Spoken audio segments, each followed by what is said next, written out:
Todas as religiões são pedras preciosas engastadas no fio de ouro da divindade. Samael A1 Veor. Seu like.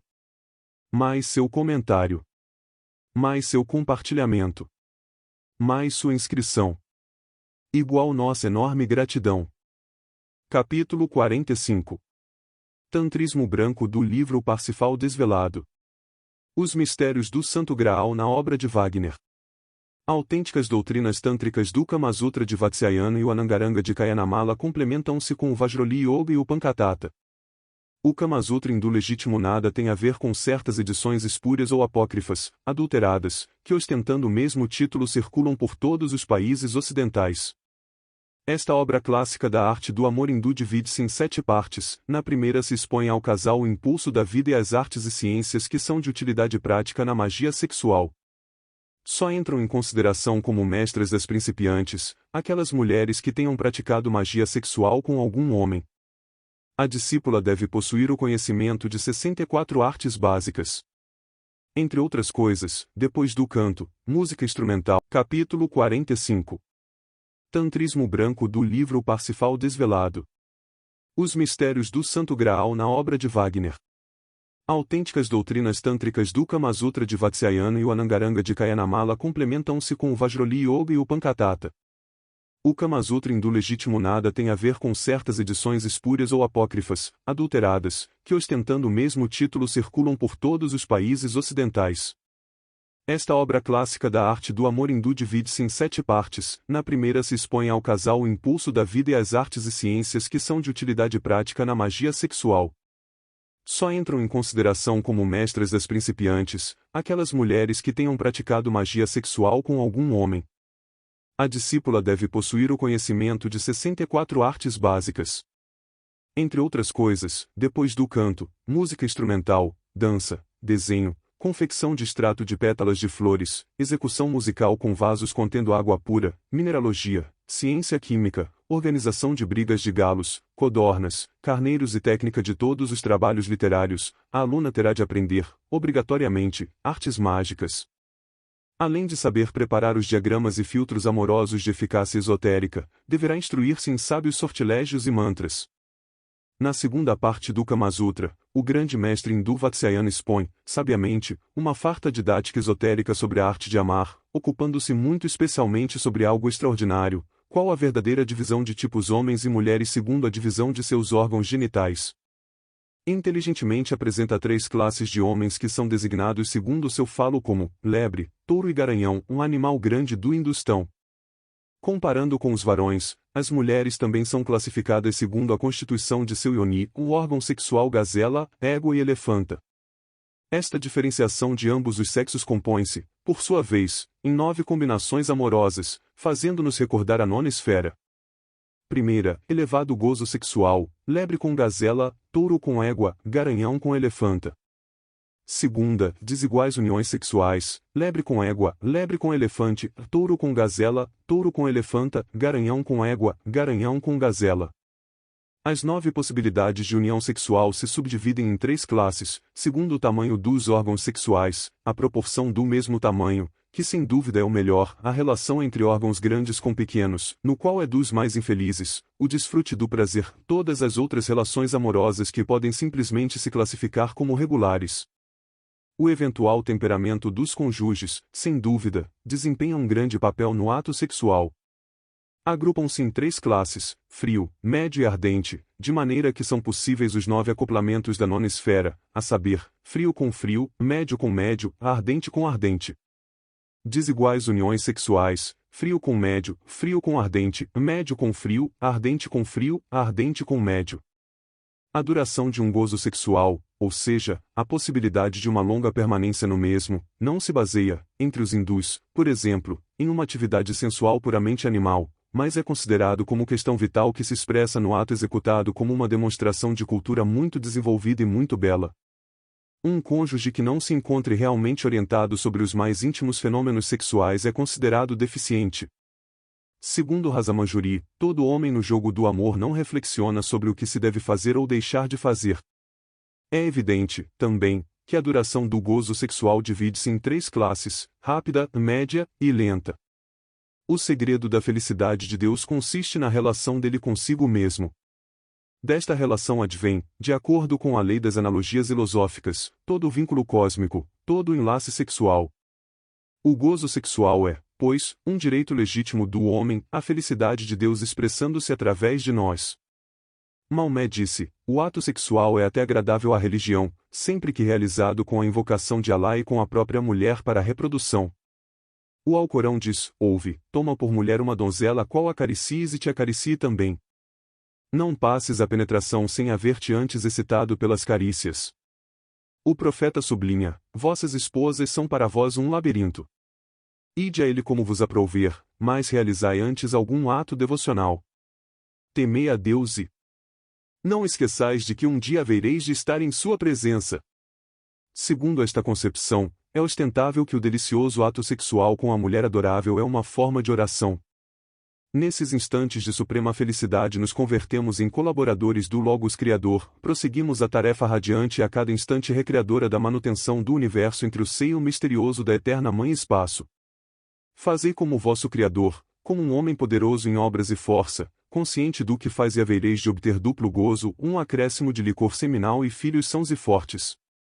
Assim disse Maomé, 10 graças concede Alá ao homem que outorga sua simpatia à mulher, com mãos acariciantes, 20, se apressiona de encontro ao seu coração, mas, se seu abraço amoroso é o autêntico, obtém de Deus 30 graças para cada beijo. Kalyanamala enfatiza a ideia transcendental de que o cumprimento exato do código do amor é muito mais difícil do que o humanoide intelectual equivocadamente pensa. Os gozos preparatórios são complicados. A arte deverá ser executada exatamente segundo os preceitos, para avivar a paixão da mulher, da mesma maneira que se aviva uma fogueira, para que seu ioni torne-se mais brando, elástico e idôneo ao ato amoroso. Um sábio autor disse, o Anangaranga concede grande importância a que ambos os cônjuges não deixem introduzir em sua vida íntima nenhuma inibição, fastio ou saciedade em suas relações, efetuando a consumação do amor com recolhimento e entrega total. A forma do ato sexual, isto é, a posição no mesmo, é denominada asana. Pode-se diferenciar 4 modalidades, o Tanadanda, Tiriyak, Upavita, Utita. O estudo esotérico destas 4 asanas tântricas é de complicado conteúdo, com objetivos exclusivamente pedagógicos. Limitar-nos-emos no presente livro a transcrever especificamente aquela posição sexual chamada Upavita. Porém, em futuros tratados, continuaremos estudando as outras asanas. Upavita quer dizer posição sentada, na qual ocorrem 12 subposturas. 1. A especialmente preferida, Padmasana. O homem senta-se com as pernas cruzadas sobre a cama ou uma almofada, toma a mulher sobre suas pernas enquanto esta, com as suas mãos, envolve o corpo do varão de tal forma que seus 2 pés façam contato sobre o cóccix masculino. Assim, a mulher absorve o falo. 2. Sentados ambos, e durante o delicioso ato, a mulher levanta com uma das mãos uma de suas pernas. 3. Homem e mulher entrelaçam suas mãos sobre suas respectivas nucas. 4. Enquanto a mulher toma em suas mãos os pés do homem, este toma os da mulher. 5. O homem toma nos braços as pernas da mulher, deixa-as repousarem sobre o arco do cotovelo e entrelaça os braços atrás da nuca de sua parceira. 6. A postura da tartaruga, ambos sentam-se de maneira que se tocam mutuamente na boca, mãos e pernas. 7. Sentado, com as pernas afastadas, o homem penetra seu membro e exerce pressão entre a coxa da mulher com a sua coxa. 8. Uma postura somente executável por um homem muito forte e uma mulher muito ágil, o homem apoia a mulher com os cotovelos elevados, penetra seu membro e após oscila da direita à esquerda. 9. A mesma posição, somente que a pendulação ou oscilação da mulher se efetua para diante e para trás.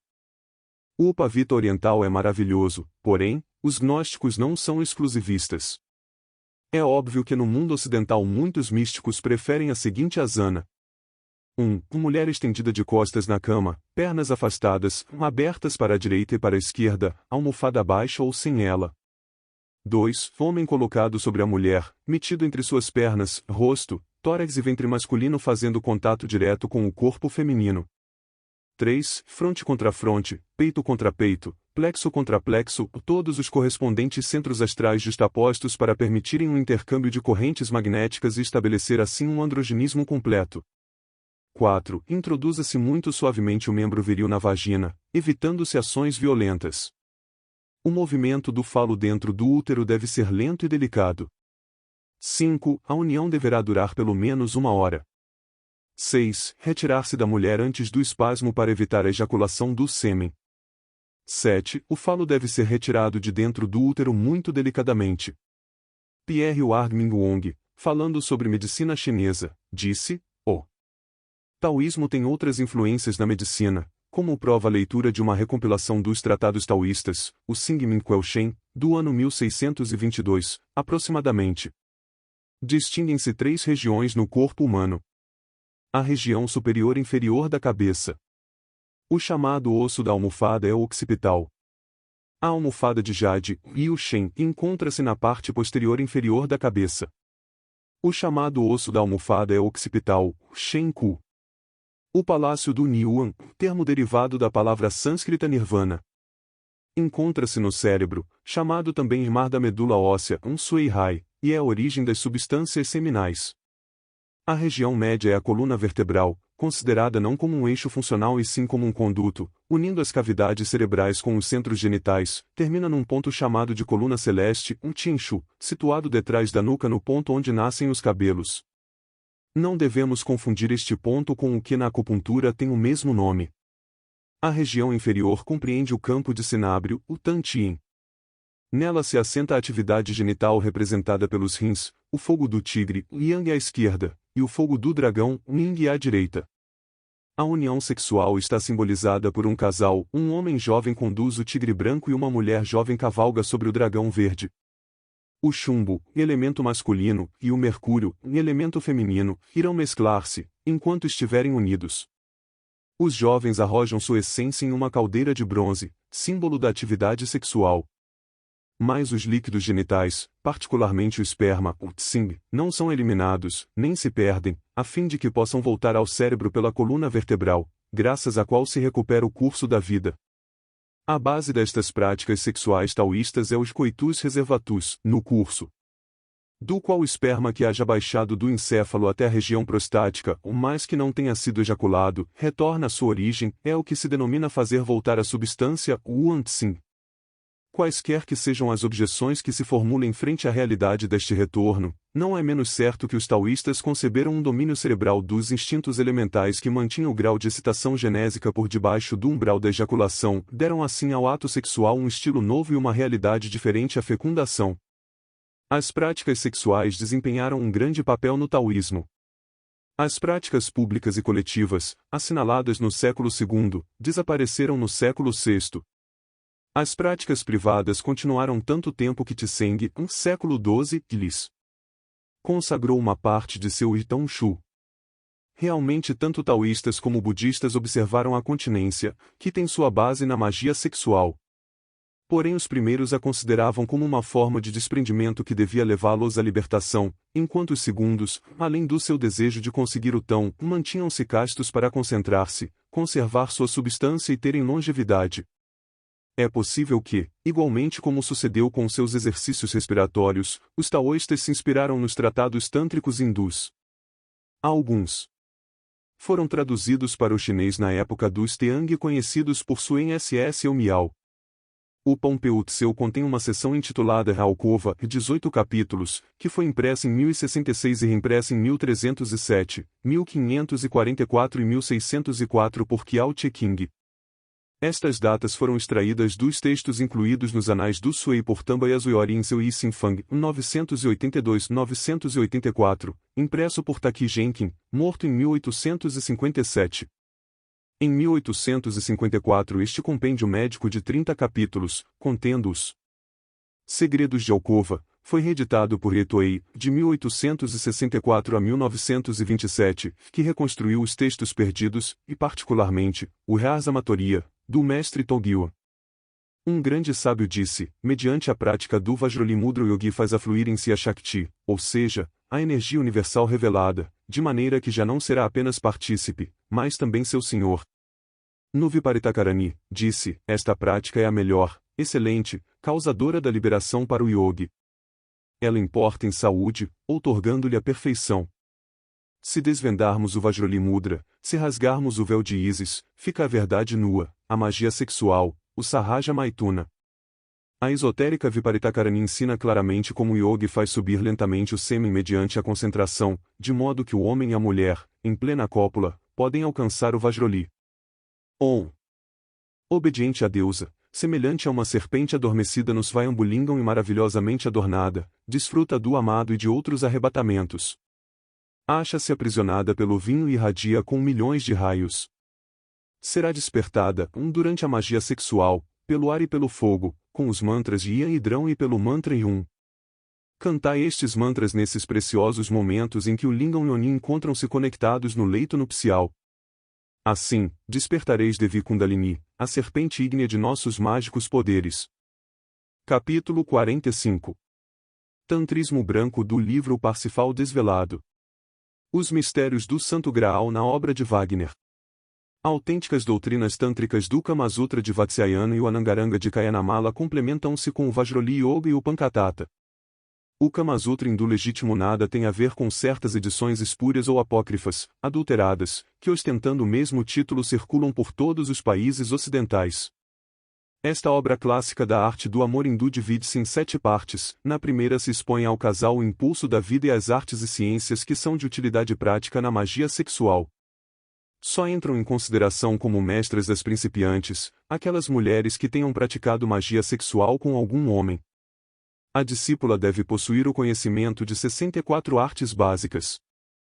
Entre outras coisas, depois do canto, música instrumental, dança, desenho, confecção de extrato de pétalas de flores, execução musical com vasos contendo água pura, mineralogia, ciência química, organização de brigas de galos, codornas, carneiros e técnica de todos os trabalhos literários, a aluna terá de aprender, obrigatoriamente, artes mágicas. Além de saber preparar os diagramas e filtros amorosos de eficácia esotérica, deverá instruir-se em sábios sortilégios e mantras. Na segunda parte do Kama Sutra, o grande mestre hindu Vatsyayana expõe, sabiamente, uma farta didática esotérica sobre a arte de amar, ocupando-se muito especialmente sobre algo extraordinário, qual a verdadeira divisão de tipos homens e mulheres segundo a divisão de seus órgãos genitais. Inteligentemente apresenta 3 classes de homens que são designados segundo seu falo como lebre, touro e garanhão, um animal grande do Hindustão. Comparando com os varões, as mulheres também são classificadas segundo a constituição de seu yoni, o órgão sexual gazela, égua e elefanta. Esta diferenciação de ambos os sexos compõe-se, por sua vez, em 9 combinações amorosas, fazendo-nos recordar a 9ª esfera. Primeira, elevado gozo sexual, lebre com gazela, touro com égua, garanhão com elefanta. Segunda, desiguais uniões sexuais, lebre com égua, lebre com elefante, touro com gazela, touro com elefanta, garanhão com égua, garanhão com gazela. As 9 possibilidades de união sexual se subdividem em 3 classes, segundo o tamanho dos órgãos sexuais, a proporção do mesmo tamanho, que sem dúvida é o melhor, a relação entre órgãos grandes com pequenos, no qual é dos mais infelizes, o desfrute do prazer, todas as outras relações amorosas que podem simplesmente se classificar como regulares.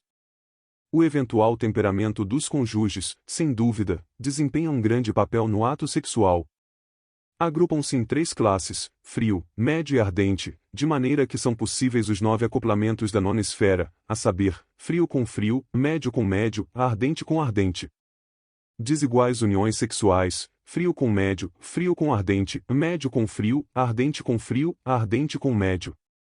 A duração de um gozo sexual, ou seja, a possibilidade de uma longa permanência no mesmo, não se baseia, entre os hindus, por exemplo, em uma atividade sensual puramente animal, mas é considerado como questão vital que se expressa no ato executado como uma demonstração de cultura muito desenvolvida e muito bela. Um cônjuge que não se encontre realmente orientado sobre os mais íntimos fenômenos sexuais é considerado deficiente. Segundo Rasamanjuri, todo homem no jogo do amor não reflexiona sobre o que se deve fazer ou deixar de fazer. É evidente, também, que a duração do gozo sexual divide-se em 3 classes, rápida, média e lenta. O segredo da felicidade de Deus consiste na relação dele consigo mesmo. Desta relação advém, de acordo com a lei das analogias filosóficas, todo o vínculo cósmico, todo o enlace sexual. O gozo sexual é, pois, um direito legítimo do homem, a felicidade de Deus expressando-se através de nós. Maomé disse, o ato sexual é até agradável à religião, sempre que realizado com a invocação de Alá e com a própria mulher para a reprodução. O Alcorão diz: ouve, toma por mulher uma donzela a qual acaricies e te acaricie também. Não passes a penetração sem haver-te antes excitado pelas carícias. O profeta sublinha: vossas esposas são para vós um labirinto. Ide a ele como vos aprouver, mas realizai antes algum ato devocional. Temei a Deus e não esqueçais de que um dia havereis de estar em sua presença. Segundo esta concepção, é ostentável que o delicioso ato sexual com a mulher adorável é uma forma de oração. Nesses instantes de suprema felicidade nos convertemos em colaboradores do Logos Criador, prosseguimos a tarefa radiante e a cada instante recreadora da manutenção do universo entre o seio misterioso da eterna Mãe Espaço. Fazei como vosso Criador, como um homem poderoso em obras e força, consciente do que faz e havereis de obter duplo gozo, um acréscimo de licor seminal e filhos sãos e fortes. Assim disse Maomé: 10 graças concede Alá ao homem que outorga sua simpatia à mulher, com mãos acariciantes. 20. Se apressiona de encontro ao seu coração, mas, se seu abraço amoroso é o autêntico, obtém de Deus 30 graças para cada beijo. Kalyanamala enfatiza a ideia transcendental de que o cumprimento exato do código do amor é muito mais difícil do que o humanoide intelectual equivocadamente pensa. Os gozos preparatórios são complicados. A arte deverá ser executada exatamente segundo os preceitos, para avivar a paixão da mulher, da mesma maneira que se aviva uma fogueira, para que seu ioni torne-se mais brando, elástico e idôneo ao ato amoroso. Um sábio autor disse: o Anangaranga concede grande importância a que ambos os cônjuges não deixem introduzir em sua vida íntima nenhuma inibição, fastio ou saciedade em suas relações, efetuando a consumação do amor com recolhimento e entrega total. A forma do ato sexual, isto é, a posição no mesmo, é denominada asana. Pode-se diferenciar 4 modalidades: o Tanadanda, Tiriyak, Upavita, Utita. O estudo esotérico destas 4 asanas tântricas é de complicado conteúdo, com objetivos exclusivamente pedagógicos. Limitar-nos-emos no presente livro a transcrever especificamente aquela posição sexual chamada Upavita. Porém, em futuros tratados, continuaremos estudando as outras asanas. Upavita quer dizer posição sentada, na qual ocorrem 12 subposturas. 1. A especialmente preferida, Padmasana. O homem senta-se com as pernas cruzadas sobre a cama ou uma almofada, toma a mulher sobre suas pernas enquanto esta, com as suas mãos, envolve o corpo do varão de tal forma que seus 2 pés façam contato sobre o cóccix masculino. Assim, a mulher absorve o falo. 2. Sentados ambos, e durante o delicioso ato, a mulher levanta com uma das mãos uma de suas pernas. 3. Homem e mulher entrelaçam suas mãos sobre suas respectivas nucas. 4. Enquanto a mulher toma em suas mãos os pés do homem, este toma os da mulher. 5. O homem toma nos braços as pernas da mulher, deixa-as repousarem sobre o arco do cotovelo e entrelaça os braços atrás da nuca de sua parceira. 6. A postura da tartaruga, ambos sentam-se de maneira que se tocam mutuamente na boca, mãos e pernas. 7. Sentado, com as pernas afastadas, o homem penetra seu membro e exerce pressão entre a coxa da mulher com a sua coxa. 8. Uma postura somente executável por um homem muito forte e uma mulher muito ágil, o homem apoia a mulher com os cotovelos elevados, penetra seu membro e após oscila da direita à esquerda. 9. A mesma posição, somente que a pendulação ou oscilação da mulher se efetua para diante e para trás.